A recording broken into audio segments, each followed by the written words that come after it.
శ్రీమాత్రే నమ. జయ గురు దత్తాత్రేయ నమ. ఈ వీడియోలో మనం సెప్టెంబర్ 16వ తారీఖు నుంచి 30వ తారీఖు మధ్యలో జరగబోయే పక్ష ఫలితాలు మేషరాశి వారికి ఏ విధంగా ఉండబోతున్నాయి అన్న విషయాన్ని ఈ వీడియోలో పరిశీలిద్దాం.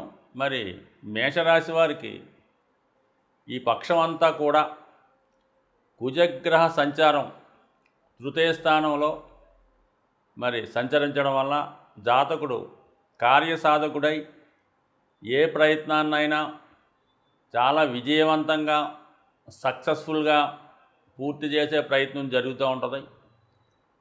అలాగే గురువు ధనస్థానంలో సంచరిస్తూ మృగశిర నక్షత్రం మీద సంచరించడం వల్ల కుజునికి అదనపు భారం పెరిగింది. అంటే బలం ఎక్కువ పెరగడం వల్ల కుజుడు చాలా చాకచక్యంగా విజయవంతంగా తన పనులు పూర్తి చేయడం జరుగుతుంటుంది. అంటే మూడులో ఉన్నటువంటి కుజుడు 6వ స్థానాన్ని వీక్షించడం వల్ల జాతకుడు రుణాల నుంచి బయటపడే ప్రయత్నం జరుగుతుంది. అలాగే శత్రువులపై విజయాన్ని సాధిస్తాడు. కోర్టు సంబంధించిన సమస్యల నుంచి బయటపడే అవకాశం ఉంది. అలాగే అనుకోకుండా ఈ రాబోయే 15 రోజుల్లో జాతకుడు ఒక దూర ప్రాంత ప్రయాణం చేయవలసి ఉంటుంది. కొన్ని అనుకోని ఆకస్మిక సంఘటనలు జాతకుడి యొక్క జీవితంలో జరిగే అవకాశం ఉంటుంది. ముఖ్యంగా మరి కుజుడు అష్టమ దృష్టితో దశమ స్థానాన్ని వీక్షించడం వల్ల అనుకోకుండా ఆకస్మికంగా ఉద్యోగంలో మార్పు రావడం కానీ, లేదా జాతకుడు సడన్గా ఉద్యోగాన్ని విడిచిపెట్టవలసి రావడం కానీ జరిగే అవకాశం ఉంది. అది ఒక విధంగా జాతకుడికి అనుకూలంగా ఉండే అవకాశం ఉన్నది. బట్ ఏదైనా జాతకుడు తన తీసుకున్నటువంటి నిర్ణయాన్ని తక్షణమే ఎటువంటి ఆలోచన లేకుండా అమలు చేయడం జరుగుతూ ఉంటుంది.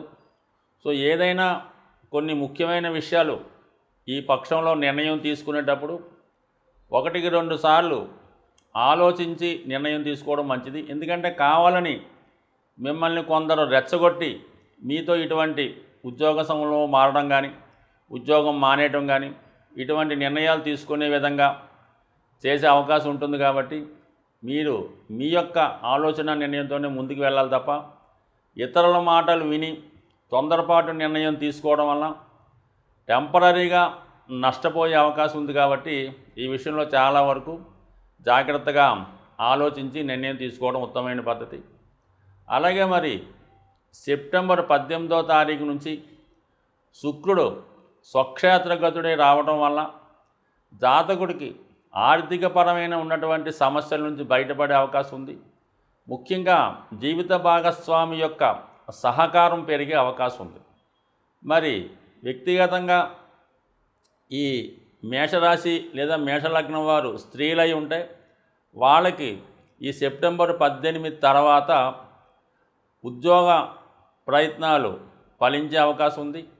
అలాగే వివాహ సంబంధించిన విషయంలో ఉన్నటువంటి సమస్యలు పరిష్కారం అవడం కానీ, వివాహ సంబంధాల కొరకు అన్వేషిస్తున్న వారికి వివాహ ప్రయత్నం ఫలించడం కానీ జరిగే అవకాశం ఉన్నది.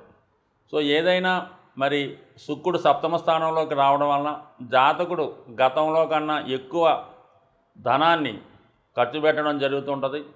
కొద్దిగా విలాసవంతమైనటువంటి జీవితాన్ని గడపడం, ఖరీదైనటువంటి వస్తువులు సమకూర్చుకోవడం, ప్రయాణాల్లో చేసినప్పుడు ఎక్కువగా ఖరీదైనటువంటి ప్రయాణాలు అంటే ఫ్లైట్లో ప్రయాణం చేయడం కానీ, లేదంటే బాగా ఖరీదైనటువంటి వాహనాల్లో ప్రయాణం చేయడం కానీ జరిగే అవకాశం ఉన్నది. ఇది ముఖ్యంగా టీవీ, సినిమా, కళారంగంలో ఉన్న వాళ్ళకి, రాజకీయ రంగంలో ఉన్న వాళ్ళకి చాలా అనుకూలిస్తూ ఉంటుంది. ప్రజాదరణ పెరుగుతుంది. మీరు ఎక్కడికి వెళ్ళినా కూడా ఒక విధమైనటువంటి గుర్తింపు లభించే అవకాశం ఉంది. ముఖ్యంగా మీ మాటకి కూడా విలువ పెరిగే అవకాశం ఉన్నది. అలాగే మీ నుంచి మీ యొక్క ఫాలోవర్స్ కానీ, మీ కింద ఉండేవాళ్ళు కానీ మీ యొక్క వాగ్దానాల కొరకు, మీరు చేసే ప్రామిసుల కొరకు ఎదురు చూస్తూ ఉంటారు. సో మీ నుంచి మీ కింద పనిచేసే వాళ్ళు అవ్వచ్చు, మీ మీద ఆధారపడే వాళ్ళు అవ్వచ్చు, ఏదో ఒక ఉపకారం చేస్తారని వాళ్ళు ఎదురు చూస్తూ ఉంటారు. సో ఏదైనా ఈ సమయంలో మీరు ఎక్కువగా దాతృత్వంగా ధనాన్ని డొనేట్ చేయవలసి ఉంటుంది. అది ఏ అవసరానికన్నా అవ్వచ్చు. ప్రస్తుతం ఉన్నటువంటి పరిస్థితులను బట్టి ఈ మేషరాశి మేషలగ్నం వారు వారి స్థాయిని బట్టి ఏదో ఒక సంస్థకు కానీ డైరెక్ట్గా కానీ మీరు కొంత విరాళాన్ని ప్రకటించడం కానీ బాధితుల్ని ఆదుకోవడం కానీ ఇటువంటి కార్యక్రమాల్లో ఎక్కువగా పాల్గొంటారు. సో దానివల్ల మీకు కొంత పాపులారిటీ పెరుగుతుంది, కొంతవరకు అనుకూలమైనటువంటి అవకాశాలు కూడా ఫ్యూచర్లో రావడం జరుగుతూ ఉంటుంది. ఇక రవి 6వ స్థానంలో ఉండడం ఒక విధంగా జాతకుడు కొంతవరకు వృత్తిలో చాలా పర్ఫెక్ట్గా వర్క్ చేయడం జరుగుతుంటుంది. ఎంత కష్టపడినప్పుడు కూడా పై అధికారుల నుంచి విమర్శలు ఎదుర్కోవడం జరుగుతూ ఉంటుంది. సెప్టెంబర్ 23 తర్వాత 6వ స్థానంలో ఏర్పడబోతున్నటువంటి బుధాదిత్య యోగ ప్రభావం వల్ల జాతకుడు శత్రువులపై విజయాన్ని సాధిస్తాడు. విద్యార్థులు వాళ్ళ యొక్క చదువులో ఉన్నత ఫలితాలు సాధించడం, అలాగే పోటీ పరీక్షల్లో కానీ ఏదన్నా ఇంటర్వ్యూల్లో కానీ క్రీడారంగంలో ఉన్న వాళ్ళకి కానీ మంచి సక్సెస్ ఈ సెప్టెంబర్ 23 తర్వాత బుధుడు స్వక్షేత్రంలోకి వెళుతూ ఏర్పడినటువంటి బుధాదిత్య యోగం ఈ మేషరాశి వారికి ఖచ్చితమైనటువంటి శత్రువులపై విజయాన్ని, ఆర్థిక పరంగా మరి ప్రభుత్వ సహకారం లభించడం కానీ, అధికారుల నుంచి ప్రోత్సాహం లభించడం కానీ, గవర్నమెంట్ నుంచి మీకు సహకారం కానీ ఈ సమయంలో అందే అవకాశం ఉంటుంది. చాలా వరకు ఈ రాశి ఫలితాలు ఒక్కొక్క నెలలో ఒక్కొక్క విధంగా జరుగుతుంటాయి. ఈ కార్తీక మాసం, ఆశ్వీజ మాసం, ఈ మాసాల్లో ప్రతి వాళ్ళకి కూడా అన్ని గ్రహాలు బాగా పనిచేసి వాళ్ళు చాలా యాక్టివ్గా ఆర్థిక పరంగా చాలా అనుకూలంగా ఉంటారు. ఈ ఎస్పెషల్లీ ఈ భాద్రపద మాసంలో మాత్రం ఏ రంగాన్ని టచ్ చేసినా కూడా చాలా నిరాశ నిస్సులుగా ఉండడం జరుగుతూ ఉంటుంది. ఈ ఎస్పెషల్లీ వ్యాపారం సరిగ్గా సాగిపోవడం వల్ల, మనీ రొటేషన్ తగ్గిపోవడం వల్ల ఇంచుమించుగా అందరి దగ్గర కూడా డెఫిసిట్ కనబడుతుంటుంది. సో ఏదైనా ఈ భాద్రపద మాసంలో ఈ నెలలో ఎస్పెషల్లీ సెప్టెంబరు 18వ తారీఖు నుంచి మహాలయ పక్షాలు ప్రారంభం అవడం జరుగుతుంది. అంటే చాలా వరకు ఈ మహాలయ పక్షాల్లో పితృదేవతల్ని ఆరాధించడం, వారికి తగినటువంటి పరిహారాలు తప్పనిసరిగా చేయవలసి ఉంటుంది. సాధారణంగా ప్రతి ఒక్కరూ కూడా అంటే సాధారణంగా ఏంటంటే ఆ కుటుంబ యజమాని కామన్గా కొన్ని ఉంటాయి. ఆ కుటుంబంలో కంపల్సరీగా ఈ పెద్ద చిన్న లేకుండా అందరూ కూడా చేసుకోవచ్చు.